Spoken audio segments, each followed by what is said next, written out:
Boas pessoal, sejam bem-vindos a mais um episódio do podcast Os Treinadores do Sofá.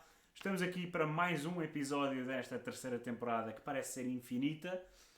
E hoje vamos falar de um assunto que toda a gente já sabe, porque está no título, e na thumbnail, que é as competições europeias, Lídio. É verdade, as competições europeias que os portugueses deram muito boa conta de si, sem dúvida. E neste momento já só resta um. One and only. Que é... O Benfica. O Vitória de Guimarães. O Vitória de Guimarães foi eliminado logo no início. Prontamente. Entrou, saiu. Foi tipo o avô Simpson, tipo, a entrar dentro do restaurante. Estás a falar do mime. Entrar dentro do restaurante e a sair. Eu acho que era um bed and breakfast, por acaso, eu lembro-me desse episódio. Mas é interessante que o Guimarães entrou, ou qualquer equipa, que não seja o Porto, o Benfica, o Sporting e o Braga, meio que vão só às competições europeias só para dizer nós estamos cá e afinal não estamos cá. Vão viajar. É. Vão viajar para fora do país, fazer uma viagenzinha ou duas. Eu não me importava. Exato. Eu não me importava. Fazem uma viagenzinha ou duas e vão-se embora. Está tranquilo. E está favorável. Está favorável. Serenos, como sempre. Sereníssimos. Mas pronto, acho que podemos dar então, primeiro falando sobre como é que foi a prestação destas equipas, podemos começar pela Liga dos Campeões. O Futebol Clube do Porto foi eliminado pelo Arsenal, talvez da forma mais digna das eliminações até agora das equipas portuguesas. Exatamente, eliminado nas grandes penalidades contra uma equipa que, sem dúvida, é uma das melhores equipas neste momento no mundo, o Arsenal, a equipa de Mikel Arteta, que tem vindo a desempenhar um futebol muito bom dentro da Premier League, nas competições europeias, com um plantel vasto e profundo.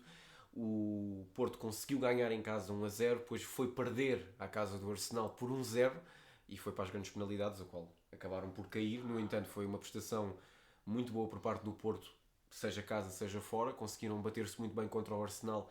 Se calhar era dos melhores adversários que podiam ter tido para aquilo que foi a fase do mata-mata. No entanto, não conseguiram passar e o Arsenal, interessantemente, vai jogar contra o Bayern Munique, portanto Sim, não sei se também o Porto ter evitado o Bayern Munique não foi a melhor coisa que podia ter acontecido. Olhando para a prestação do Porto, obviamente foi uma grande prestação. Sérgio Conceição demonstrou mais uma vez a sua habilidade tática e a sua astúcia. O Porto fez uma grande prestação, especialmente em casa, frente a uma equipa do Arsenal que não conseguiu materializar o seu futebol, nem em casa nem fora. No Dragão teve muitas dificuldades, mesmo sérias dificuldades. O Porto marcou no fim do jogo.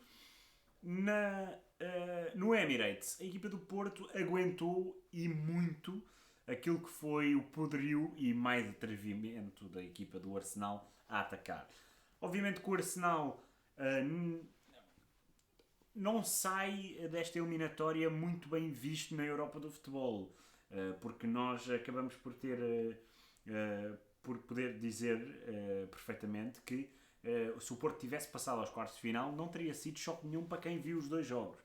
Eu só vi o jogo do Porto em casa, o outro viu o prolongamento e os penaltis e não se viu o Arsenal a ser de todo superior ao Porto a nível de dizer ok, foi uma passagem completamente inequívoca. Aproveitaram muito bem o fator casa. Também acho que Sim, um pouco a mesma forma que o Porto conseguiu aproveitar, o Arsenal foi aproveitar dessa forma. Eu acho que o maior medo que até existia era o Porto não ter uma vantagem tão dilatada em casa para que quando fosse jogar fora tivesse seguro, tivesse mais tranquilo a conseguir gerir melhor o resultado. Houve um problema. Porque acabou por ir para as grandes penalidades e nas grandes penalidades o que dita mais é mesmo a sorte. Pode haver perícia. Há competência. Existe competência. Pode haver a perícia, pode haver a competência, como estavas a falar, pode haver a astúcia. No entanto, às vezes também dita muita sorte. Também como é que está o mindset do jogador, porque uma coisa é marcar grandes penalidades em casa, outra coisa é marcar grandes penalidades na casa do adversário. E isso acaba por ser diferente, ainda por cima, num estádio como o Arsenal, com os adeptos que o Arsenal tem. E a Inglaterra não é propriamente um bom ambiente para jogar nestas alturas de pressão. Tendo em conta o recorde do Porto num estádio extremamente semelhante ao do Emirates, até se esperava que o Porto fizesse uma prestação ainda melhor daquela que teve.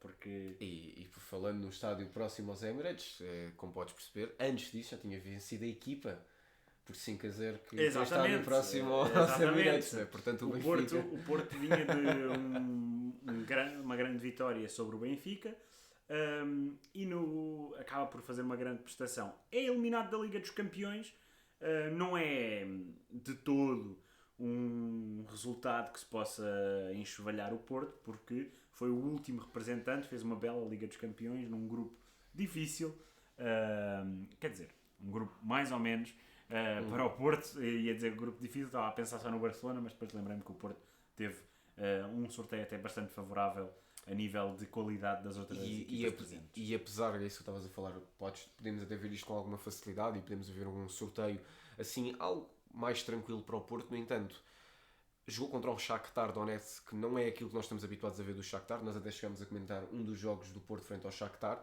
e aquilo que nós reparamos é que o Porto conseguiu muito bem superiorizar-se ao Shakhtar. E já tinha-se visto isso muitos anos atrás, e contra as equipas ucranianas, contra equipas russas, o Porto consegue sempre muito jogar nessa pressão. Em jogos que o Galeno foi de topo mundial, um jogador em que se apresentou com uma grande dinâmica, com grande rapidez, e isso foi visto logo na campanha europeia. O Galeno acho que foi dos melhores jogadores que o Porto teve para conseguir sustentar aquilo que foi uma grande campanha para a equipa portista e para os Dragões dentro da Champions League. Já, no entanto, o Benfica, Diogo, na Champions League, com um grupo também acessível. Não podemos dizer que era tão acessível como o do Porto. Não era tão acessível como o do Porto, mas era um dos grupos mais acessíveis que o Benfica já pode ter apanhado. Diria-se que o Benfica apanhou a Real Sociedade em grande forma na fase de grupos, agora já não tanto, porque Exato. Se fosse a Real Sociedade de agora, talvez estivéssemos a falar de uma história muito diferente. Exato, mas eu acho que aquilo também faltou muito ao Benfica dentro desta Champions League, um pouco também o que faltou ao Benfica dentro deste campeonato que nós temos visto, é um pouco a atitude, é chegar ao campo e querer vencer, querer também conseguir agarrar o jogo logo desde o início, que acho que é um pouco aquilo que tem sido o Benfica esta época inteira. Contra o Salzburgo foi um jogo difícil por várias peripécias. O jogo do Salzburgo foi todos os azares e mais alguns. A expulsão, o penalti logo ao início, o Salzburgo não marca, depois existe um lance para a grande penalidade a favor do Benfica que não é assinalado, e logo a seguir outro penalti com expulsão do António Silva. Foi tudo aquilo que podia ter corrido mal, correu. Exato. E depois uma exibição monumental do guarda-redes, que fez de tudo para que o Salzburgo saísse com a vitória da Luz. E para todos os efeitos isso também foi mérito por parte do Salzburgo. O Salzburgo apresentou-se bastante competente, conseguiu vir ganhar, claramente com algumas peripécias, mas no final do dia foi a equipa que até deu mais em campo, e no final os vencedores são exatamente esses. Depois frente ao Inter, acho que eu não concordo todo contigo. Frente ao Real Sociedade, o Benfica é bom nós discordarmos. Frente ao Salzburgo em casa, mesmo a jogar com menos um, foi claramente a equipa superior, simplesmente não fez golo. Contra o Salzburgo, o Benfica foi totalmente contra o Salzburgo outra vez. Contra a Sociedade foi totalmente engolido. Frente ao Inter, totalmente engolido. Nós relatámos esse jogo. Sim. Foi Turbine a salvar uma goleada histórica em Milão. O jogo do Benfica, depois frente ao Inter de Milão, é um jogo com duas partes completamente distintas. De uma primeira parte de sonho para a equipa de Roger Schmidt e uma segunda parte de pesadelo, que quase acaba com um pesadelo ainda maior. E depois tem o grande jogo em Salzburgo, que leva o Benfica para a Liga Europa, que é sem dúvida uma boa prestação da equipa de Roger Schmidt, que encostou mais uma vez o Salzburgo às cordas, mas desta vez marcou. Desta vez fez os golos que tinha a fazer, grandes golos, por sinal, um gol de calcanhar de Artur Cabral, um canto direto, um excelente remate do Rafa colocado a entrar. Portanto, o Benfica acaba por ir para a Liga Europa. E na Liga Europa tem tido uma prestação aceitável. Acho que a melhor forma que eu até posso explicar mais em termos de leigos é uma prestações sem sal. Sim, o Benfica tem sido a equipa do Poucochinho. Venceu 2-1 o Toulouse em casa, empatou 0-0 num jogo francamente mau da equipa do Benfica. Depois, nos oitavos de final, contra o Rangers, calha o Rangers, empata a 2 em casa num jogo em que nós fizemos o relato e que Exatamente. O Benfica foi francamente superior à equipa do Rangers, mas que Muita desatenção defensiva muita acaba por desatenção defensiva. levar o 2-2. Exatamente. E depois vai à Escócia fazer um jogo extremamente competente a nível defensivo e no contra-ataque, em que na segunda parte principalmente, com bastante acerto, consegue fazer um golo e anular o Rangers a nível atacante. Nós estivemos a ver o jogo 2. O Rangers não teve ocasiões de perigo, para além de um remate na primeira parte. Exato.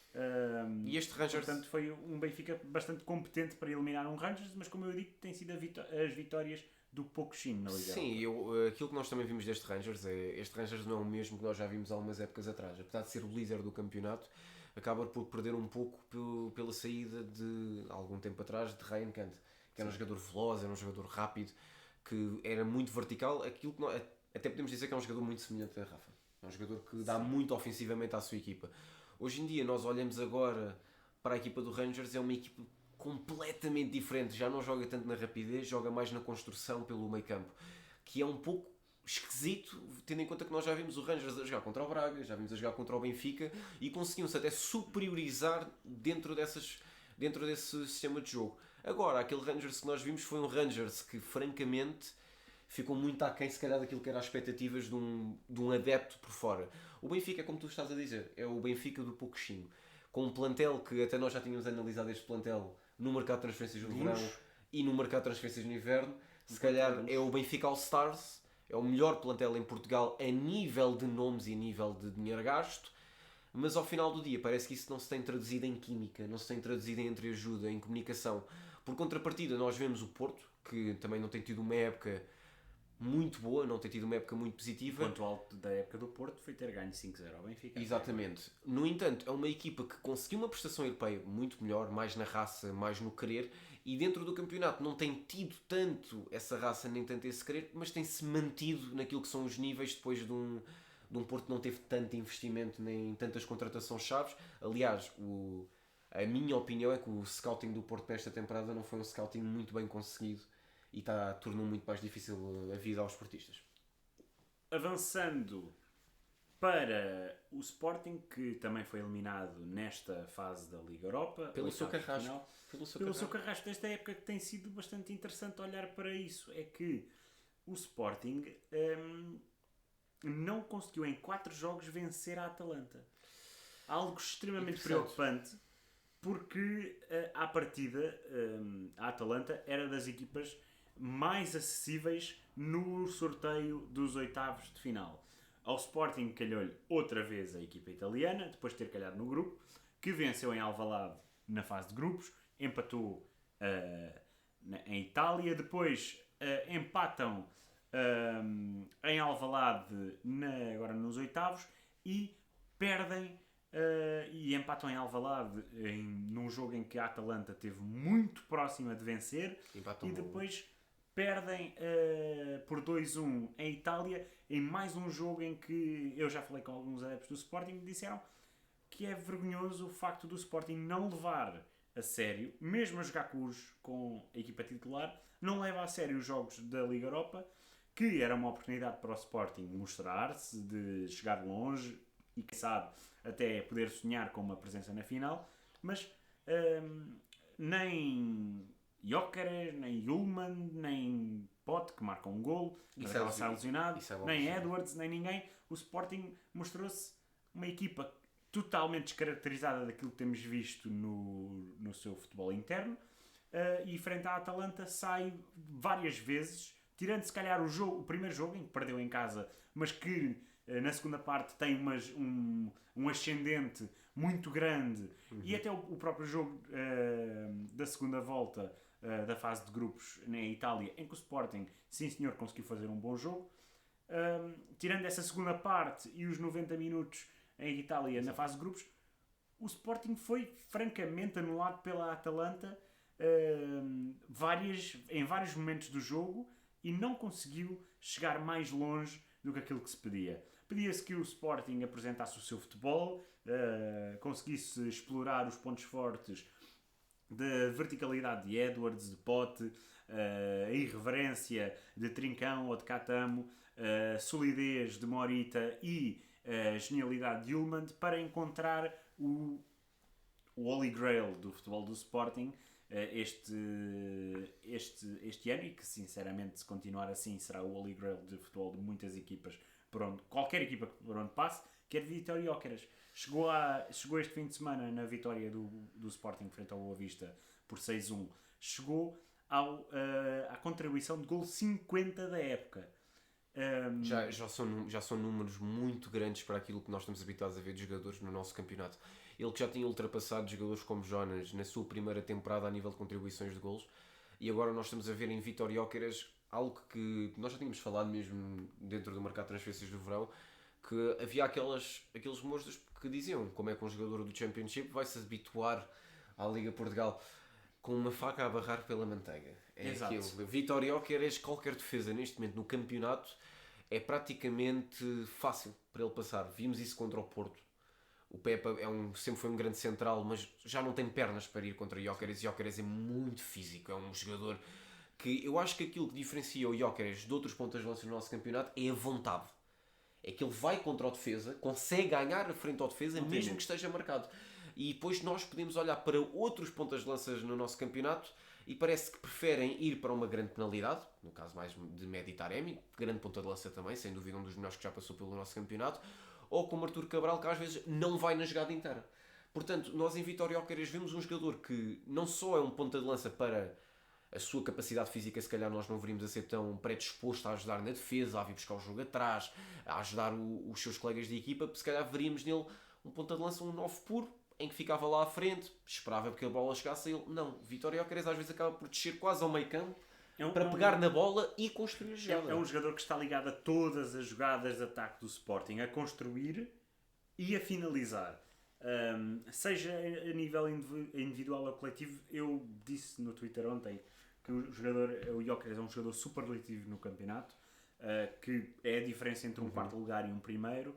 E eu digo isto, o Sporting sem o Gyökeres, e podem-me vir dizer que a contratação do Yulman foi muito inteligente, mas o Yulman veio substituir o Ugarte, que é um melhor jogador, à data, melhor jogador que o Yulman. Portanto, olhando para aquilo que é a influência de Vítor Gyökeres no Sporting, nós estamos a olhar de uma equipa que veio de um quarto lugar e neste momento está muito bem encaminhada para ser campeã nacional. E essa é a diferença de Vítor Gyökeres. Gyökeres é superlativo no futebol português, no futebol do Sporting, é o melhor jogador do campeonato de longe, é o melhor jogador do Sporting de muito longe, é um jogador que se demonstra que é totalmente acima daquilo que é o nosso futebol e que se algum clube tiver reticências em contratá-lo neste verão, é obviamente um clube que tem o scouting pelas horas da morte, porque olhando para aquilo que Gyökeres tem feito, qualquer clube, tirando que é o City, qualquer clube no planeta... E mesmo assim, o City, se contratasse o Gyökeres e tivesse o Gyökeres e o Haaland na frente, eram dois jogadores perfeitamente compatíveis para jogar um com o outro. Se bem que claramente não iria acontecer, mas se quisessem. Não acho que o City precisa de dinheiro noutras zonas do campo e não a ponta de lança, porque o Gyökeres, nesta altura, duas equipas, só não era titular em duas equipas do mundo, no City e no Bayern Munique. Porquê? Sim. Porque tem os dois melhores pontas de lança do mundo destacadamente, o Harry Kane e o Erling Haaland. Mas, por exemplo, no Real Madrid... Um Real Madrid precisaria autenticamente de um jogador como ele. E acho que o Vítor Gyökeres dentro do Real Madrid funcionava, cairia que nem uma luva. Até nesta altura apresenta-se à frente de Robert Lewandowski, porque é um jogador que claramente tem melhor predisposição física, tem melhor qualidade, é um jogador que dava muito mais a uma equipa que o Robert Lewandowski nesta altura, que já está na fase descendente da sua carreira. Portanto, Exato. Voltando àquilo que importa, o Sporting é eliminado pelo Atalanta, que soube anular muito bem Vítor Gyökeres. E o Atalanta que nós temos que ver que neste momento nem está sendo numa grande fase dentro do campeonato, está a nível de um recorde de vitórias, mas não começaram propriamente bem a época. Não está a ter uma época espetacular. Não, e também acaba por ser um pouco aquilo que a Atalanta foi durante muito tempo. A Atalanta foi uma equipa, nestes últimos 5 anos, um projeto em franco crescimento. Se calhar há uns anos atrás, nós simplesmente conhecíamos a Atalanta por causa do seu símbolo icónico. Não era tanto, porque, Foi, não era foi, tanto pelo foi futebol. foi a equipa do Costinha durante muitos anos. Exato. Era uma equipa que, pronto, era a equipa que aparecia sempre primeiro no FIFA na Série A, porque era A. E durante muito tempo até acabou por não estar dentro da Série A e É, também acabou uma por... equipa que tem um grande projeto, está a crescer a nível de estádio, a nível de infraestruturas. Portanto, a Atalanta elimina, e bem, o Sporting da Liga Europa, que acaba por se tornar triste, porque Portugal fica apenas com uma equipa nas competições E europeias. interessantemente é a equipa que neste momento não está a praticar o melhor futebol. Sim, Portanto, é interessante como o Benfica, a praticar um futebol fraco, paupérrimo a certas alturas, conseguiu chegar onde chegou. consegue chegar neste momento em segundo lugar do campeonato, destacado do Porto. Está na Taça de Portugal, apesar de estar em desvantagem, está apenas em desvantagem por um golo e tem a segunda mão em casa. Exato, o Benfica sem dúvida... E está nos quartos de final da Liga Europa.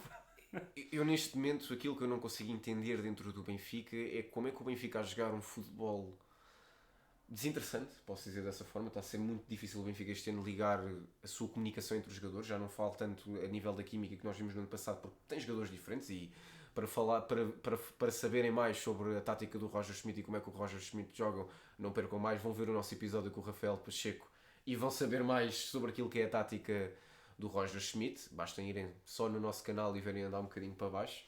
Agora não me lembro muito bem do número, porque como tu disseste, esta temporada está infinita.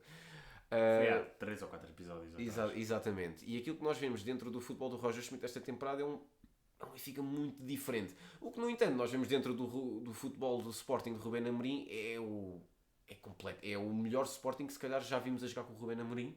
E tudo muito por causa do Vitor Gyökeres. E porque as peças estão muito bem oleadas. Continuo a dizer, o Sporting está muito bem oleado, mas o Gyökeres é a diferença entre um quarto lugar e um primeiro.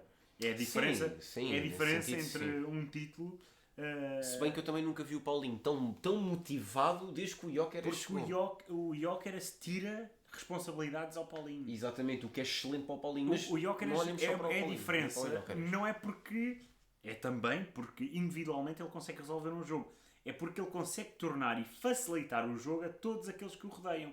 O Gyökeres, numa equipa como o Benfica era demolidor para todas as outras equipas do campeonato. E também numa equipa como o Porto. Numa equipa como o Porto. Mas mesmo assim, acho que teria mais dificuldades em adaptar-se ao futebol do Sérgio Conceição, sim. Do que a outro futebol. Mas neste momento o Gyökeres tem lugar em quase todas as equipas do mundo e isso exceto duas que estão muito bem servidas com duas ponta que de estão lança. servidas com os melhores pontas de lança dos últimos 10 anos. Tirando, obviamente, Cristiano Ronaldo. Mas mais interessante do que isto, Diogo, nós falámos agora aqui de 3 grandes do futebol português, mas se calhar a maior desilusão nem foi o Porto, nem foi o Benfica, nem foi o Sporting, porque até tiveram campanhas bastante interessantes, bem como o Sporting teve uma queda que poderia ter sido melhor gerida, mas se calhar a pior queda de todas foi o Braga. Sim, o Braga acaba a ser eliminado pelo Karabakh, que depois vai bater o pé, não vai bater só um, vai bater os 2 pés, ao Leverkusen, que ainda não perdeu esta época, está numa maré incrível e que consegue salvar 2 vezes frente ao Karabakh com golos nos descontos. No último jogo, acaba por marcar mesmo 2 golos nos descontos e eliminar o Karabakh. Portanto, um super Leverkusen, que é atualmente das melhores equipas a jogar na Europa. Neste momento é a melhor equipa, tendo em conta o seu recorde. Sim, a nível de recorde é das melhores equipas e até de futebol acaba por ter muitas dificuldades frente ao Karabakh. O Karabakh eliminou o Braga. O Braga foi da Liga dos Campeões para a Liga Europa para ser eliminado por uma equipa que à partida seria extremamente acessível. E isto não é tirando nenhum mérito ao Karabakh, porque o Karabakh, como nós vimos, bateu-se imenso, mas muito, muito, muito bem frente ao Leverkusen. E o Leverkusen não é propriamente uma pera doce. Não é o Braga.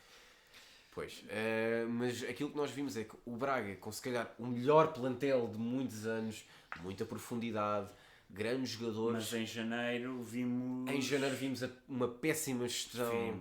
Uma péssima gestão a nível dos ativos. A saída de André Horta, um jogador preponderante dentro do meio campo, esta temporada não estava a jogar a titular, estava no banco, mas às vezes é do banco que Saída surge a de Castro, estabilidade. a saída de Al-Musrati.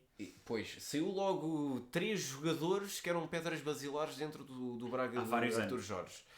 E são estas perdas que não se pode ter em janeiro. Se nós já tínhamos falado, já nem foi dentro desta temporada, já foi há temporadas passadas, já se calhar desde o início deste podcast, que saídas em janeiro têm que ser muito bem estudadas, também como as entradas. E algo que também podemos olhar para o Benfica. O Benfica teve algumas entradas em janeiro e essas entradas, se calhar de todas, a que está a ser mais fortuita é Marcos Leonardo, que nem está a Que ser... assume agora a titularidade. assume agora a titularidade e ainda está a tentar se interiorizar dentro da equipa. E mesmo assim está a ser muito difícil. Mas o Braga teve se calhar das piores. Mas também, lá piores está, a histórias. contratação de Marcos Leonardo. O Marcos Leonardo é destacadamente dos melhores pontas de lança do campeonato, já quando entra. Porque era um jogador com um Exato. potencial enorme e com uma qualidade já muito bem definida no Brasil e obviamente só está cá no Benfica. Porque o Santos desceu. Porque o Santos desceu. Porque efetivamente era um jogador que estava a ser sondado pelos grandes clubes da Europa. Só estava abaixo de Vitor Roque. Estava a nível do. Aliás, muitos brasileiros metem o Marcos Leonardo ao nível do Endrick e do Vitor Roque como os 3 grandes pontas de lança a sair do Brasil nesta altura. Mas o mais interessante é que o Caravaggio foi encontrar o Leverkusen uma vez, que já tinha ficado em segundo lugar no mesmo grupo do que o Leverkusen. Portanto, isto nós estamos a ver aqui peripécias interessantes, o segundo contra o primeiro, não foi só o Atalanta contra o Sporting contra a Atalanta, o Caravaggio também foi lá ter com o Leverkusen. Mas não faz sentido um Sporting Clube de Braga que tem, se calhar, das melhores janelas de transferências no verão, conseguiu construir um plantel com muito músculo, um plantel muito bem feito cirurgicamente, e depois até tem uma grande campanha inicialmente na Liga, depois tudo começa a descambar. Vai jogar contra o Karabakh, que francamente era se calhar o adversário mais fácil que já tinham apanhado, visto que o grupo da Liga dos Campeões foi o pior grupo que podia ter calhado ao Braga. Sim, Real Madrid, Nápoles e União de Berlim. Eram das 3 piores equipas que o Braga podia ter. União de Berlim, que depois também entrou com um pé esquerdo, ou com 2 pés esquerdos dentro da Bundesliga. A União de Berlim não entrou. O União de Berlim caiu. Exatamente. O União de Berlim caiu. E agora já recuperou, recuperou, mas mesmo assim não está a ter uma grande época. Mas pronto, a eliminação do Braga foi surpreendente. É triste que a Liga Portuguesa acaba por ter apenas um representante na Europa, mas é interessante que a Liga Portuguesa já venceu esta época à Liga Holandesa. Porque o que já é já muito benéfico. não tem nenhuma equipa neste momento na Europa, porque o Ajax, que era um dos representantes, caiu. O PSV foi eliminado pelo o Borussia Dortmund. Portanto, ficamos aqui com este prémio. Se o Benfica, que agora vai defrontar o Marselha, o atual nono classificado, não é nono, é sétimo classificado. Sétimo classificado Estás trocado. da Liga Francesa. O Benfica vai defrontar o Marselha. À partida é ligeiramente favorito, até porque o Marselha não está a ter das melhores épocas de sempre. Mas tem que se ter muita calma com este Marselha, porque Sim. não está a ter as melhores épocas de sempre, no entanto tem o melhor marcador da Liga Europa, que está a revitalizar a sua carreira de uma forma inacreditável, do que nada menos, nada mais do que Pierre-Emerick O melhor jogador gabonês de todos os tempos. Aubameyang, exatamente. Mas é mesmo o melhor jogador gabonês de todos os tempos e se calhar dos melhores pontas de lanças que nós já vimos jogar na Europa Nos últimos anos, sim. nos últimos 10 anos, porque sem dúvida... E ele que sabe o que é marcar ao Benfica, porque já o fez pelo Borussia Dortmund. Também sabe o que é ter um jogo extremamente azarado frente ao Benfica, porque também já o fez pelo Borussia Dortmund, na mesma eliminatória. O mais interessante do Pierre-Emerick Aubameyang é que ele chega agora ao Marselha depois de 2 más decisões de carreira, que é o Barcelona e o Chelsea, portanto... O Aubameyang chega então ao Marselha e está a fazer uma excelente época. É o jogador com mais assistências da Liga Francesa, com 7 com assistências, sete assistências, e o melhor marcador da Liga Europa com 9 assistências. No entanto... 9 golos. 9 golos? Eu disse quantos golos? Disseste 9 assistências. Não, my bad, é 9 golos. Com 9 golos e 7 assistências. Mas em 39 jogos no total tem 23 golos e 10 assistências, o que para um ponta de lança numa equipa do Marselha que está em 7º classificado não é normal. E esta equipa conta também com uma Mbemba. Sim. E conta com vários jogadores que nós todos Uma equipa conhecemos. que no ano passado venceu 2 vezes ao Sporting. Uma equipa que foi eliminada pelo Braga este ano. O Braga eliminou o Marselha e o PAOK. Se não estou em erro. Sim, pode dizer. Vamos aqui ao 0-0. Vai. Vou aqui ao 0-0. Vai Se eu não estou em erro, o Braga eliminou o... Eu acho que pode estar certo. Também acho que pode estar errado. Portanto... Eu quero vir ao 0-0. Cá está. Perfil da equipa. Não foi este ano. O Braga este ano eliminou o Bacca Topola e eliminou o Panathinaikos. Isso, ok. Pronto. Eu pensava que o Braga tinha eliminado o Marselha. Por alguma razão não aparente. O Marselha foi eliminado pelo Panathinaikos. Pelo Panathinaikos. Exatamente. Foi isso. Exatamente. É eliminado pelo Panathinaikos. Depois o Braga... Desculpa que vimos aqui fazer uma pequena pesquisa. Depois o Braga eliminou o Panathinaikos, portanto é isso mesmo. É isso que estavas a pensar que eu sabia que estavam ligados ao Braga de qualquer forma. Mas sim, porque o Braga também vendeu o Vitinha ao Marselha. O Marselha, exatamente. Que neste momento está emprestado ao Génova. Grandes peripécias. O Marselha é uma equipa que das disponíveis era obviamente a mais acessível. Nesta altura, os quartos de final da Liga Europa, o Benfica vai então defrontar o Marselha. Depois o Liverpool calhou com a Atalanta, o Sporting passando no lugar da Atalanta calharia com o Liverpool. Era um jogo extremamente interessante ver o Sporting frente ao Liverpool. Eu adoraria ter visto esse jogo. Depois a eliminatória italiana com a AC Milan contra a AS Roma, que está numa grande forma. E o Leverkusen calhou com o West Ham, que é uma equipa muito complicada e que vai ser... são eliminatórias extremamente interessantes, porque são grandes clubes.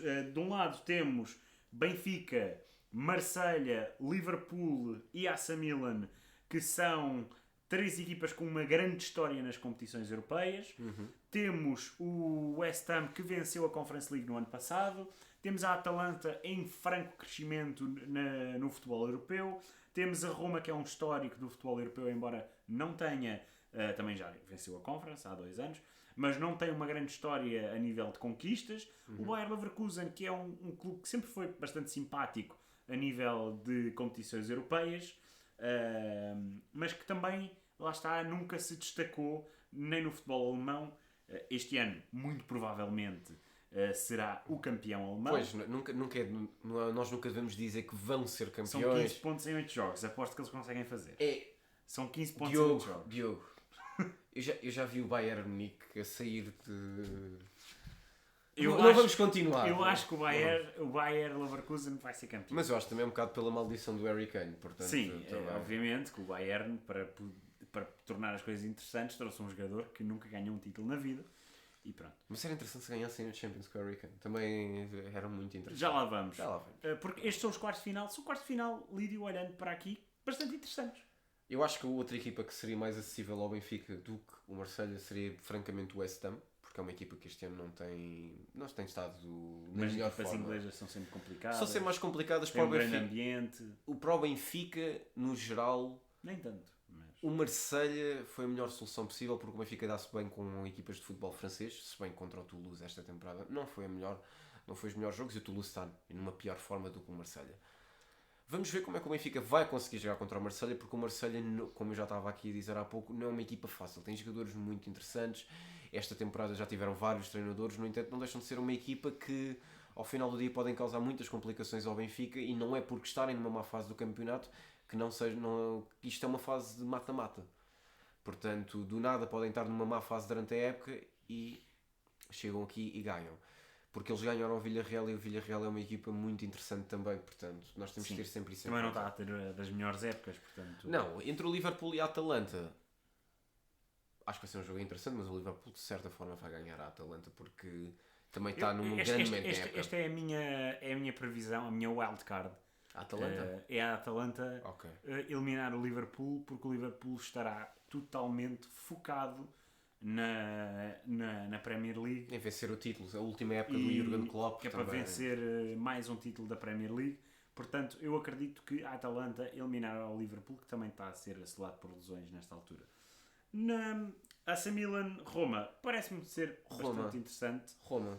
Penso que a Roma poderá perfeitamente eliminar o AC Milan. O Lukaku está numa excelente forma. A Roma está numa excelente forma. E dentro da Liga Europa está a jogar muito bem. Acho que quer repetir a final do ano passado. Exatamente, na final que perderam contra o Eintracht Frankfurt, que esta temporada também perdeu contra o Sevilha. O Eintracht Foi, Frankfurt exatamente, foi contra o ganhou Sevilha. Foi exatamente contra o o Sevilha, Sevilha. Isto- que foi uma Deixa-me ver final... Já tem 7 Ligas Europa. Foi uma final extremamente complicada a nível de arbitragens. Lembrar que Mourinho era o treinador da Roma e ficou muito desagradado com algumas das decisões. Eu vi a final e digo que a Roma foi escoriada de uma Liga Europa, foi completamente assaltada e o Sevilha ganhou porque lhe deram mais uma Liga Europa só porque sim. No que toca à última, foi o que nós dissemos. Leverkusen e West Ham é extremamente interessante porque o West Ham vai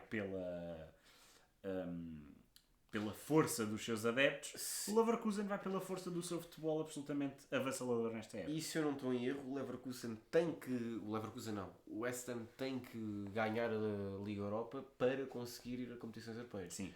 Esta temporada não estão próximos. Não estão próximos. Ainda não estão próximos. Avançando para os quartos de final da Liga dos Campeões, também podemos dar aqui um olhinho. De um lado temos o caminho dos coitadinhos e do outro lado temos o caminho dos 4 favoritos. No caminho dos coitadinhos temos o Atlético Madrid e o Borussia Dortmund, que são duas equipas que estão claramente mais longe do que qualquer alguma pessoa pensava que pudessem chegar. O Atlético Madrid, que fez um grande jogo frente ao Inter de Milão, e eliminou o Inter de Milão, que é das melhores equipas da Europa este ano, fazer uma grande Série A e vão ser campeões. Esses podemos avançar. Esses podemos avançar. E depois, o Atlético Madrid, depois de eliminar o Inter de Milão, ontem jogou em casa com o Barcelona e foi completamente vulgarizado e perdeu 3-0.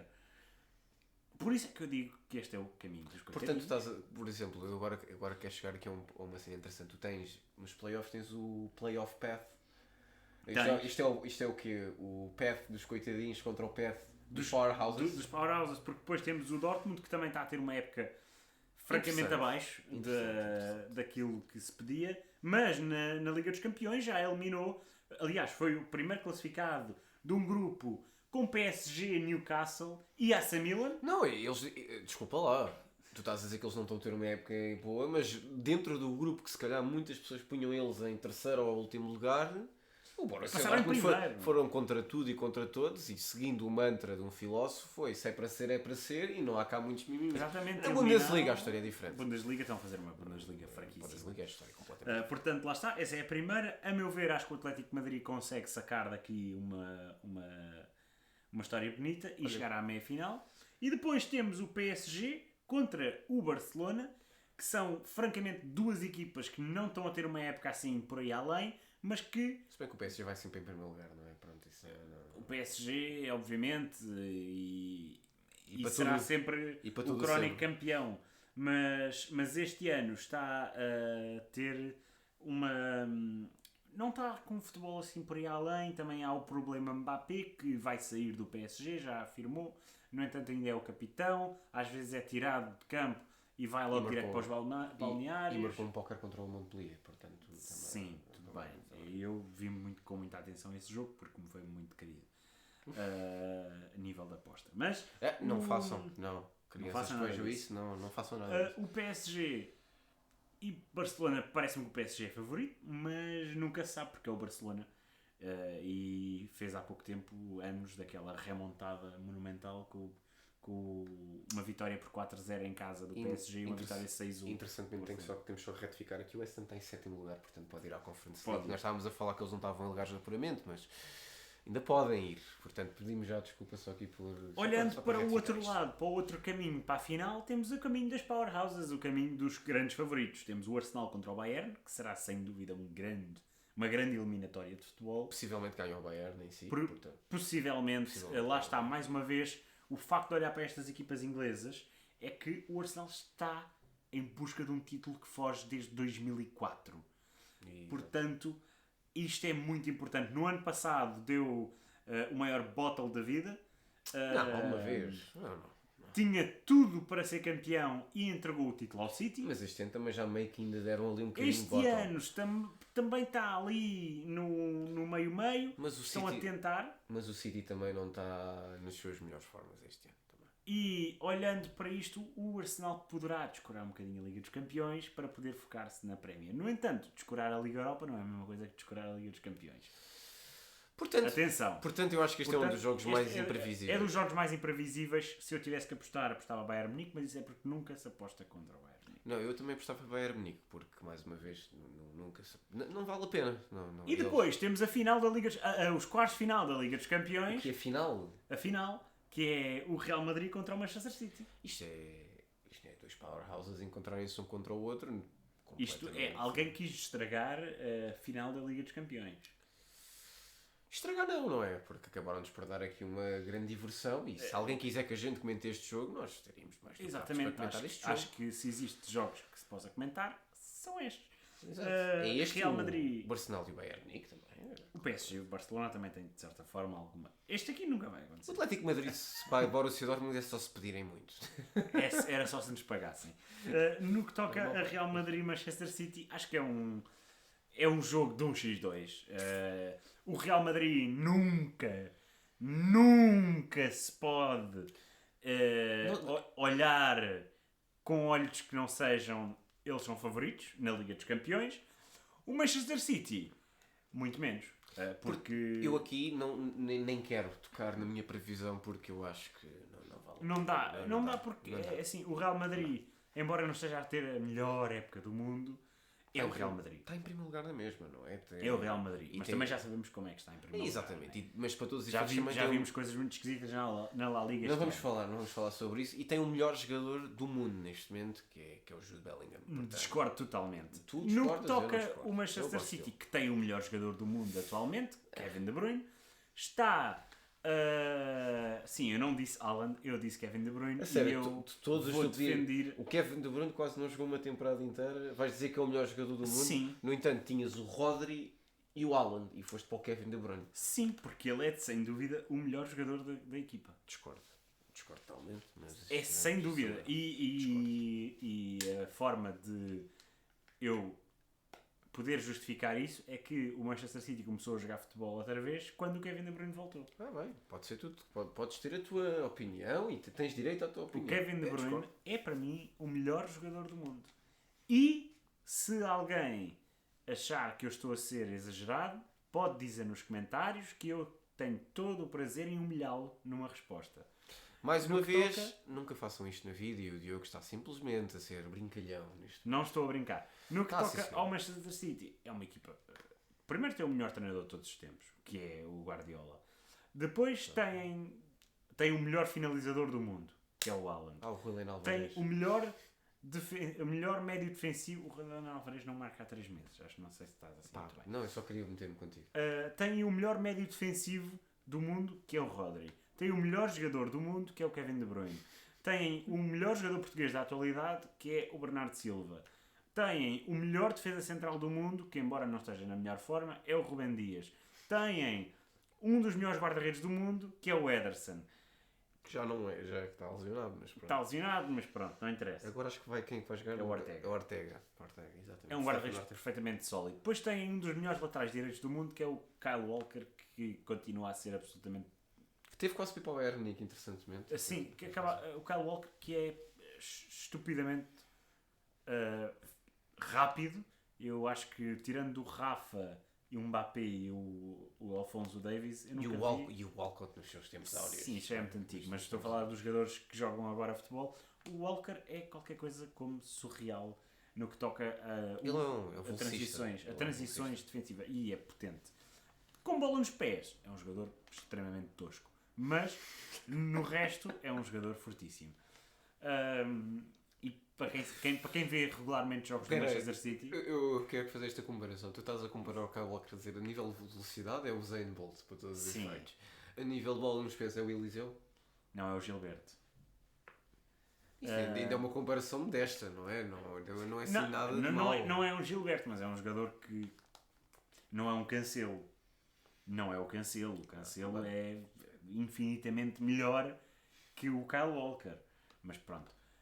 Mas acho que os quartos de final da Liga dos Campeões são extremamente interessantes. Temos o caminho dos coitadinhos e o caminho dos powerhouses. Esse nós E acho que vai tivéssemos- ser extremamente interessante. vai ser extremamente Lídio, interessante. já estamos a puxar o nosso tempo, porque hoje não temos muito. Alguma coisa mais a falar? Não queres falar da Conference League? Agora é que não queres me falar dos coitadinhos. Não. É. Não há nada a dizer da Conference League, a não ser que o Aston Villa é o mega favorito. E provavelmente vai ganhar. Ou Lille. Ou o Lille. Dessa eliminatória sairá muito provavelmente o vencedor. Pronto. Porque é Lille contra Aston Villa. Exatamente. E depois ainda tens a Fiorentina contra o Vitória Pleasant, o Fenerbahçe contra... Olympiacos. e o PAOK contra Qualquer coisa. o Clube Rouge. Isso. Pronto. Portanto, o Diogo vê a Conference League como toda a gente vê. Não vejo. A Taça Intertoto. Eu acho a Conference League extremamente interessante. Aliás, porque E necessária. porque tu chegaste a comentar um grande jogo da Conference League, é o que tu estás a esquecer, não é? A primeira final da Conference League, o Que esse- Feyenoord contra a Roma. Que esse vídeo já não existe. Infelizmente não. Pois, mas devia existir, porque... Devia de existir. Como é que tu dizias o Orsnes? Frederick. E o Cockshoe? Coxo. Eu Coxo dizia Coxo. Mas ainda tiveste ali um bocadinho de tempo de Mas foi aceitação. difícil. O Retruida também. Era Não, tudo mas o nomes bons. Retroida eu sempre soube dizer, porque FIFA. Mas Mas os o outros- Auschwitz não fazia a mínima ideia Era como é que se dizia Auschwitz, porque aliás, era o Frederick. Exatamente, era o Frederico E Arsene. eu que disse nunca mais vou ter que ver este jogador na minha vida, estou livre. E depois eu, como um bom amigo em podcast, disse então, Diogo. Bem, olha, o Frederico Aursnes já está aqui no Benfica e bem que tu te lixaste. Mas É em assim. si, acho que a única coisa que nós temos de dizer é que E o Coxo, o mais giro é que foram os Exato. dois do meio campo, diferença diferença de um ano. e o mais giro é que neste momento nem jogam os dois no meio campo. Exato. Muito interessante. O Coxo joga na bancada. O Auschwitz é o canivete. lateral esquerdo. É um canivete norueguês. O Auschwitz é o melhor jogador do Benfica. Qual Tirando o João Neves. for a posição? Não sabemos. Que isso Não interessa. vai ser descoberto. Aliás, agora frente ao Casa Pia até sermão em guarda-redes. Pois. Agarrou uma bola que por acaso estava fora, mas um segundo antes e tinha sido penal. Pá, o Auschwitz, eu acho que o Auschwitz poderia, sem dúvida, fazer qualquer coisa na vida. Se ele quisesse ser pedreiro, era um enorme pedreiro. Era Se fosse pescador, era um grande pescador. Se fosse primeiro-ministro, estávamos bem servidos. pescador na Noruega, pescava bacalhau. Epá, hoje nem fui eu. Interessantemente, hoje não fui eu. Tu pescaste a pesca. Eu pesquei. Pescaste a pesca. Está bem, está certo. Bem, vamos então acabar por aqui. Eu só ia falar que pela primeira vez em muito tempo temos um jogador do Vitória de Guimarães na Seleção Nacional e é nada mais, nada Que o menos. sereno. Que o gajo menos sereno. Não é o sereno, é o Jota Silva. Que parabéns, porque o Grealish da Tuga finalmente. Não foi sou eu o convocado. Grealish da Tuga. Não. Ah. Ele, quer dizer, és mais velho que ele tem a minha idade. Ele é de 99. E também temos que dar um props ao Jota Silva, porque sempre fazemos alguma coisa sobre o Jota Silva, ele lá pôr um gosto. Exatamente, grande Jota Silva, que é um excelente jogador. Se é jogador para a seleção, vamos veremos. deixar isso para os comentários. Não se esqueçam de deixar nos vossos comentários sobre o que é que vocês acham que deve ser os nossos próximos episódios. Em breve estaremos aí com qualquer coisa. E haverá para aí um projeto que pode ou não acabar por acontecer, mas que só a partir de Abril é que iremos falar sobre isso. Bem, até lá. Nem tu sabes o que é que eu estou a falar. Epá, tu fica aqui um bocadinho à toa, mas. Ficaste um bocado, não É sim, mas eu faço parte da estrutura, não é? Também tenho, eu sei, à partida eu sei. À algo. partida sabes, porque eu já falei contigo sobre isso. Exatamente, e visto que a estrutura sou só eu e tu, Mas, e possivelmente a Akira Lídio, e o Thor, né? sim, mas Lídio, não te podemos esquecer que vem para aí uma grande competição e já tivemos para aí um convite qualquer para fazer coisas interessantes. Pois é. Já te estás a lembrar o que eu estou a dizer? Já estou-me a lembrar É assim, que entretanto já houve avanços sobre isso. Mas mantenham-se atentos, não se esqueçam de seguir os treinadores do sofá em todas as redes sociais e nós chamamos-nos mesmo os treinadores do sofá. Lídio está no LinkedIn, está no Instagram. Simplesmente vão ao nosso Tá link no- de bio, ao link na bio, ou como quiserem chamar. É um link para todos os efeitos com vários conjuntos de, de ligações. E o que é que costuma dizer no final de cada episódio? Estamos todos tranquilos e serenos como um mítico jogador do Vitória de Guimarães e presidente do AVS. Eu tinha que pôr isto, ele agora é presidente do AVS. Mas não, fiquem no sofá.